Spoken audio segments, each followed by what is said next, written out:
오늘 본문의 첫 번째 구절인 6장 15절 말씀을 제가 다시 한번 읽도록 하겠습니다. 성벽 역사가 52일 만인 엘루월 25일에 끝남에 1세기 역사가 요세푸스는 예루살렘 성벽 재건 역사의 기간을 2년 4개월로 기록하고 있습니다. 당시 성벽의 규모나 또는 축조 기술을 감안한다면 그의 이러한 기록이 훨씬 타당하고 그래서 납득하기가 쉬울 것 같습니다. 도시를 둘러싸고 있는 성벽을 세우는데 좋기 수년을 걸릴 법한 게 저희들의 일반적인 생각이기 때문입니다. 하지만 성경은 분명하게 전하고 있습니다. 우리가 방금 읽었던 것처럼 성벽의 재건은 52일 만에 끝났다고 말입니다. 그리고 오히려 이 느헤미야의 저자는 이 52일 만에 끝났다는 이 사실을 오늘의 본문의 구절에서 강조하는 것처럼 보이기도 합니다. 성경에 기록되었기 때문에 52일 만에 성벽이 재건되었다는 이 완성된 일은 그 누구도 우리는 부인할 수 없는 사실입니다. 그래서 성경학자들은 그 사실을 입증하기 위해서 여러 타당한 근거들을 제시하기도 했습니다. 예를 들자면 재건이 이루어지던 기간이 건기였기 때문에 쉬는 시간 없이 지속적으로 일을 했기 때문에 가능했다. 또는 바벨론의 당시 느부갓네살 왕이 예루살렘의 성벽을 파괴했을 때 그 성벽이 완전히 붕괴되지 않았기 때문에 훼손된 곳을 보수하는 정도였기 때문에 가능했다. 또는 성벽의 길이가 오늘날 우리가 생각하는 것만큼 긴 규모가 아니었기 때문에 또한 가능했다 등으로 말입니다. 그런데 이유가 어떻든 간에 중요한 것은 성벽이 복구되었다는 사실입니다. 그것도 무려 140여 년 동안 방치되었던 그 예루살렘 성벽이 그래서 앞으로도 그냥 파괴된 모습 그대로 유지되는 것이 전혀 이상하게 여겨지지 않을 만큼 그냥 돌무더기처럼 보이는 그 폐허가 된 그 성벽이 원래 본연의 모습을 갖추게 되었다는 것입니다. 이것은 결코 일반적인 일이 아닐 것입니다. 게다가 52일이라는 그렇게나 짧은 기간 내에 재건이 이루어졌다는 것은 기적으로 봐도 이상하지 않을 것입니다. 도저히 인간의 힘으로는 이루어낼 수 없는 것이니 그렇습니다. 그래서 성경은 분명하게 이렇게 밝히고 있습니다. 2절 말씀을 같이 읽도록 하겠습니다. 우리의 모든 대적과 주위에 있는 이방 족속들이 이를 듣고 다 두려워하여 크게 낙담하였으니 그들이 우리 하나님께서 이 역사를 이루신 것을 알미니라.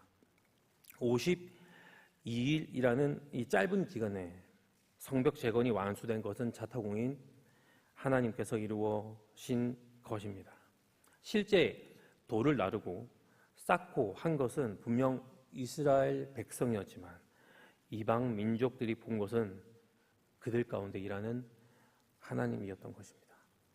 무너진 성벽과 함께 존재감 없어진 신이 아닌 그 이스라엘의 여호와는 여전히 살아계실 뿐만 아니라 위대한 일을 이루시는 능력의 하나님이시라는 것을 이스라엘의 모든 대적과 이방 민족들은 알게 된 것입니다.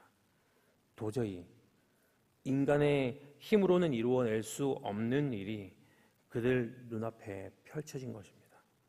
그들의 예측은 완전히 빗나갔습니다. 그들의 예상과는 완전히 달라진 그 결과는 인간의 생각으로는 도저히 납득이 되지 않는 것입니다. 그들의 굳은 생각은 바로 예루살렘의 성벽은 결코 재건되지 않을 것이라는 것이었던 것입니다. 그렇다면 도대체 무엇이 그 이방 민족들로 하여금 이스라엘 백성들이 결코 성벽을 재건할 수 없을 거라고 장담할 수 있게 만든 것일까요? 앞으로 나아가야 하는데, 한 발짝 내딛어야 하는데 우리가 그러하지 못하는 이유는 무엇 때문입니까? 단연코 두려움 때문일 것입니다. 나의 행동이 가져다 줄 결과가 어떠할지 모른다는 그 두려움, 심지어 큰 불이익이나 손해나 고통을 나에게 안겨다 줄지 모른다는 그 두려움은 커다란 파도가 되어서 우리를 삼키게 됩니다. 그래서 우리는 옴짝달싹 하지 못한 채 지금이 주는 안정감에서 벗어나지 못하게 일쑤입니다. 암몬 사람, 그 도비아, 그는 이스라엘의 성벽의 재건을 지속적으로 방해했던 인물임을 지금까지 우리는 느헤미야서를 통해서 확인할 수 있었습니다. 그런데 그런 그는 이스라엘 백성들이 방패로 막을 수 있는 외부로부터 오는 공격만을 펼쳤던 것은 아닙니다. 눈에 보이는 비방이나 계략으로만 했던 것은 아니었습니다. 그의 공격은 이스라엘 내부 깊숙한 곳에서부터도 이루어졌었습니다. 보통 우리가 나라 간이나 어떤 민족 간의 동맹을 맺거나 또는 정략 결혼을 하는 이유는 그것이 쌍방 모두에게 유익을 가져다 주기 때문일 것입니다. 이스라엘의 몇 집안이 도비아 가문과 사돈 관계를 맺습니다. 도비아가 이스라엘의 가문과 혼인 관계를 맺고자 하는 이유는 분명해 보입니다. 오늘 본문에도 나와 있듯이 그들을 통해 느헤미야에게 압력을 행사하기 위함이었을 것입니다. 그러면 이스라엘의 이 사람들, 이스라엘의 몇몇 귀족들, 이 집안의 사람들은 왜 도비야와의 관계를 맺고자 한 것이었을까요? 분명 이들에게도 유익을 가져다주는 특별한 이유가 있었기 때문이었을 것입니다. 심지어 자신의 딸을 도비아의 아들에게 시집을 보낸 이 무술람이라는 사람은 성벽을 세우는데 앞장섰던 사람이기도 하기도 합니다. 우리가 다시 말씀드리지만 정확한 이유는 우리가 알 수가 없지만 도비아가 그들에게 그럴 수 있을 만큼의 유익을 가져다 주었기 때문이라고 우리는 분명히 볼 수 있을 것 같습니다. 그래서 그 몇몇 이스라엘 사람들에게 도비아는 분명 좋은 사람이 될 수 있었던 것입니다. 이스라엘의 미래에 없어서는 안 될 사람이 되어버렸던 것입니다. 이방 사람임에도 그가 그렇게 좋았던 것은 그만큼 유다의 귀족들, 그들 자신에게 도비아가 주는 이익이 대단했던 것이었을 것입니다. 그래서 그 도비아 가문과 오래오래 돈독한 관계를 이어나가 했을 것이며 도비아의 행동에 따라 그들이 가지는 미래에 대한 두려움의 여부 또는 그 정도가 결정되었을 것입니다. 그러하니 이 유다 사람들에게 전해지는 도비아의 영향력은 대단했을 것이며 그 힘에서 비롯되는 도비아의 말과 행동은 느헤미야에게 커다란 두려움이 되었음은 분명한 사실이었을 것입니다. 이러한 상황에서 결국엔 그것도 52일이라는 짧은 기간 내에 성벽을 재건할 수 있었던 것은 결코 느헤미야 자신이나 이스라엘 백성들의 노력이나 의지만으로는 불가능한 오직 하나님께서만이 이루실 수 있었던 것이라는 것을 당시를 살았던 모든 사람들이 할 수 있었던 고백 아니었겠습니까? 하나님께서 이끌어가지 않으셨다면 분명 느헤미야와 유다의 백성들은 중도 포기하고 말았을 것이게 말입니다. 두려웠음에도 불구하고 느헤미야는 하나님만 바라봤습니다. 저는 이것이 성벽을 재건하는 데 있어서 느헤미야의 입장에서 할 수 있는 최선이었다고 믿습니다. 물론 느헤미야의 지도 아래 성벽이 세워지는 가시적인 일들이 이루어졌지만 그래서 느헤미야의 리더십과 그것이 대단하고 이스라엘 백성들의 헌신이 높이 평가받을 수는 있었겠지만 애초 이 모든 것을 가능케 한 이 마음, 여러 모양의 방해와 어려움 속에서도 찾아오는 미래에 대한 두려움, 이 것들을 뚫고 앞으로 나아갈 수 있는 그 마음을 허락하신 분은 바로 하나님이셨기 때문입니다. 우리가 하나님을 바라볼 때 우리는 분명 두려움을 이길 수 있는 힘을 얻게 됩니다. 예루살렘의 성벽을 재건하는 일, 누가 시작하신 것인가요? 분명 느헤미야는 아닙니다. 이스라엘의 회복을 약속하신 하나님께서 그 일을 시작하셨음을 우리는 잘 알고 있습니다. 아울러 그 일을 시작하신 하나님께서 완성 또한 이루어내실 것임을 우리는 또한 기억해야 할 것입니다. 마찬가지로 우리는 이것을 잊지 말아야 할 것입니다. 우리의 주인 되신 예수 그리스도를 이 땅에 보내심으로 우리를 향한 구원의 일을 시작하신 하나님께서 우리 각자의 구원을 이루어내시고 완성하실 것이라는 사실 말입니다. 빌립보서 1장 6절 말씀입니다. 너무나도 잘 아는 말씀일 텐데요. 함께 읽도록 하겠습니다. 너희 안에서 착한 일을 시작하신 이가 그리스도 예수의 날까지 이루실 줄을 우리는 확신하노라. 우리의 구원은 우리로부터 시작하지 않습니다. 아니, 시작할 수도 없습니다. 하나님께서 그토록 원하셔서 우리의 구원은 시작되었고, 하나님께서 그토록 원하시기 때문에 우리의 구원은 완성될 것입니다. 그리고 그 구원은 주님의 몸된 교회 안에서 이루어질 것입니다. 하나님과 우리 각자와의 관계 속에서, 그리고 그리스도의 보혈로 맺어진 우리 형제, 자매들 간의 관계 속에서 말입니다.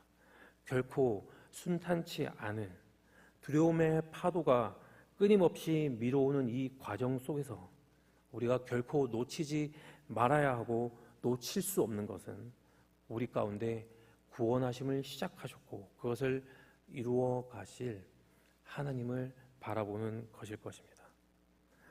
러닝머신, 트레드밀이라고 하는데 이 러닝머신 한 번쯤 타보셨을 것입니다. 저는 개인적으로 걷거나 뛰는 것을 좋아하는데요. 이곳은 아시는 것처럼 태양빛이 강하다 못해 따갑습니다. 그래서 저는 주로 해가 진 후에 걷거나 뛰곤 하는데, 한 번은 방학 중에 낮에 한번 걸어봐야겠다는 마음이 들어서 바깥에 나갔더니 도저히 안 될 것 같아서 학교 체육관에 있는 러닝머신을 사용하게 되었습니다. 평소 이런저런 생각을 하면서 운동을 하는 편이라 그럴 마음을 먹고 러닝머신 위를 걷기 시작하는데 바로 앞에 TV 하나가 있습니다. 거기서는 계속해서 광고며 TV 쇼며 하는 것들이 보여지는 것입니다. 안 보려고, 신경 쓰지 않으려고 머릿속으로는 원래 한번 생각해 보려고 했던 것들을 떠올리고 하는데 자꾸만 제 눈은 바로 제 눈앞에 있는 TV로 향하게 되는 것입니다. 그래서 안 되겠다 싶어서 눈을 한번 감고 걸어봤는데 1초, 2초 채 되지 않는 순간에 저는 꽈당 넘어질 뻔했습니다. 그래서 그 순간 제게 찾아온 생각이 하나가 있었습니다. 근래에 찾아온 노안 때문에 안경을 벗는 게 일상이 된 저는 자연스럽게 안경을 벗어봐야겠구나 생각을 하게 되었습니다. 그런데 예상하지 못한 경험을 하게 되었습니다. 제 눈앞에 있는 그 TV 속 내용이 하나도 눈에 들어오지 않는 것입니다. 초점이 흐트러져서 희미하게 보이는 그 TV 속의 내용은 분명 저는 그 눈이 TV를 향하고 있었지만 그 속의 내용에는 전혀 신경이 쓰이지 않게 된 것입니다. 그래서 저는 그날 있었던 새벽 설교의 말씀을 다시금 다행히도 되새길 수 있었습니다. 우리는 세상을 살아가고 있습니다. 그리고 우리의 눈은 세상을 향하고 있습니다. 그리고 그 눈을 통하여 세상은 우리에게 들어옵니다. 그리고 그 세상은 우리의 마음을 지배합니다. 문제는 이 공식에서 자유로울 수 있는 사람, 나 또한 예외가 될 수 없다는 것입니다. 미래에 대한 두려움을 최소화시켜주는 대신에 나의 삶은 최대한으로 안정화해주는, 그래서 평안하고 행복하게 해주는 그런 것들이 우리들의 눈과 마음으로 들어오게 되는 것입니다. 그리고 그것이 있어야만 된다고 우리는 믿게 됩니다. 그러한 것들이 갖추어지고 나니 이제는 두려움이 없어집니다. 문제는 그 두려움의 대상에 하나님 또한 없게 된다는 것입니다. 그렇다고 우리가 눈을 감은 채 살 수도 없는 노릇입니다. 눈을 감으면 불과 1초, 2초 만에 러닝머신에서 고꾸라지 하는 것처럼 얼마 가지 못한 채 우리는 주어진 인생을 제대로 살아갈 수 없게 될 것이기 때문입니다. 우리는 눈을 똑바로 뜨고 살아야 합니다. 다만 우리의 시선을 나의 삶을 안정하게 해주고 평안하게 해줄 것이라는 여겨지는 것들로부터 돌이켜야 할 것입니다.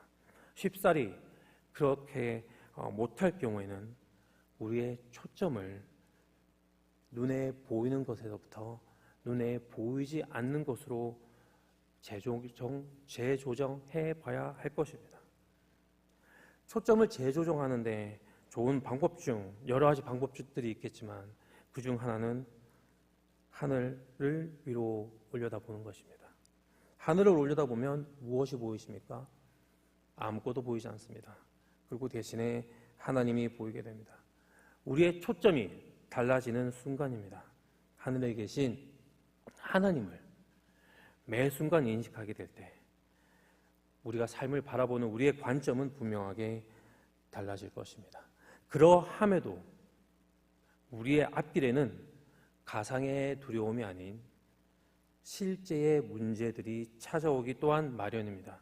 하지만 이러한 문제들 또한 하나님의 우리를 향한 구원을 이루어 가심에는 결코 방해물이 되지 않을 것입니다. 우리는 하나님 안에서 이러한 난관들과 고난들을 이겨 나갈 수 있게 될 것입니다. 이러할 때 우리에게 요구되는 것은 바로 하나님에 대한 충성과 그분에 대한 경외함일 것입니다. 느헤미야가 충성되고 하나님을 경외하는 사람 하나냐로 하여금 예루살렘을 다스리게 한 것처럼 여러 가지 문제들이 많은 이 땅에서의 삶을 우리가 잘 살아갈 수 있는 방법은 하나님께 충성되고 그분을 경외하는 것일 것입니다. 충성은 그 대상에게 신실하다는 것입니다. 변함이 없다는 것입니다. 변함이 없을 수 있는 것은 그 대상에 대한 믿음이 확고하기 때문일 것입니다. 우리가 하나님에 대한 믿음이 확실하다면 하나님께서 우리 각자를 구원하시고 그것을 완성하실 것이라는 그 믿음이 분명하다면 우리는 어떠한 일이 있든 미래가 안개마냥 완전하게 불투명하게 보여든 그렇게 보이든 우리는 어떠한 상황에서든지 하나님에 대한 우리의 충성을 결코 놓을 수 없을 것입니다. 결국엔 우리가 성도로서 이 세상을 잘 살아갈 수 있는 비결은 무엇을 두려워하느냐에 달려 있는 것일지도 모르겠습니다. 무엇을 두려워할 것인가? 또는 그리고 누구를 선택할 것인가? 어떻게 하면 잘 살 수 있을지에 대한 미래에 대한 두려움 때문에 이 땅에서의 안정되고 안락한 삶을 가능하게 해주는 것들을 선택할까요? 아니면 우리의 구원을 이루어 가실 하나님께서 나의 모습으로 인해 슬퍼하지는 않으실까 하는, 또는 하나님 없이는 결코 잘 살 수 없을 것이라는 그런 두려움 때문에 하나님을 기쁘게 하는 삶, 하나님께 더욱 가까이 나아가는 삶, 하나님의 사람들을 더 사랑하는 삶을 사는 것을 선택해야 할까요? 느헤미야는 이렇게 도전했습니다. 느헤미야 4장 14절 후반부입니다. 너희는 그들을 두려워하지 말고 지극히 크시고 두려우신 주를 기억하고 너희 형제와 자녀와 아내와 집을 위하여 싸우라 하였느니라. 세상에서 눈에 보이는 것을 두려워하지 말아야 할 것입니다. 그것들이 없으면 나의 삶이 어떻게 될 것이라는 두려움은 가짜입니다. 진짜는 하나님께서 살아계신다는 것입니다. 그렇기 때문에 그분의 존재의 부재함이, 그분이 나와 함께하지 않는 것이 우리가 정말 두려워해야 하는 것 아니겠습니까? 하나님과 함께하지 못하게 되는 것이 우리의 가장 큰 두려움의 대상이 되어야 할 것입니다. 사랑하는 남녀에게 상대방의 부재가 가장 큰 두려움이 되는 것처럼 말입니다. 우리는 하나님 없이는 살 수 없습니다. 그분이 우리의 생명이 되시며 우리의 구원이 그분에게 달려있기 때문입니다.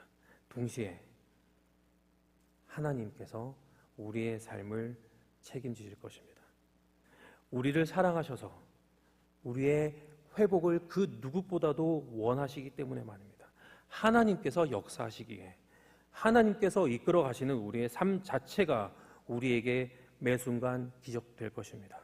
방금 읽었던 14절에서 말하는 지극히 크시고 두려우신 주, 이것은 영어 성경 ESV는 이렇게 표현하고 있습니다. Great and awesome. 하나님은 위대하시고 놀라우신 분이십니다.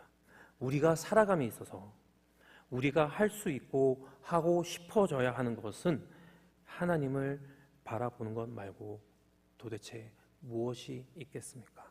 오늘 이 하루 나의 구원을 이루어 가실 위대하신 하나님을 기억하고 바라보심으로써 내 안에, 그리고 내가 속한 공동체 안에 무너졌던 곳이 세워지고 온전케 되는 위대하고 놀라운 일들을 경험하는 오늘의 하루를 살아가는 하늘의 교회 모든 형제 자매님들 되시길 예수님의 이름으로 축원합니다. 함께 기도하겠습니다. 아버지 하나님, 우리는 참으로 문제가 많습니다. 무엇보다 기회가 되면 하나님이 아닌 다른 것들을 찾는 것이 우리의 가장 큰 문제입니다. 그럼에도 우리를 사랑하셔서 구원하시고 그것을 이루어 가시는 아버지 하나님, 우리의 마음이 오늘 이 하루만이라도 하나님만을 찾을 수 있도록 우리에게 긍휼을 베풀어 주시옵소서. 그리하여 그 어떤 것에도 두려워하지 않고 오직 위대하시고 놀라우신 하나님을 기억하며 그리고 하나님을 의지하며 오늘을 담대하게 살아가게 하여 주시옵소서. 이 모든 건 예수님 이름으로 기도합니다. 아멘.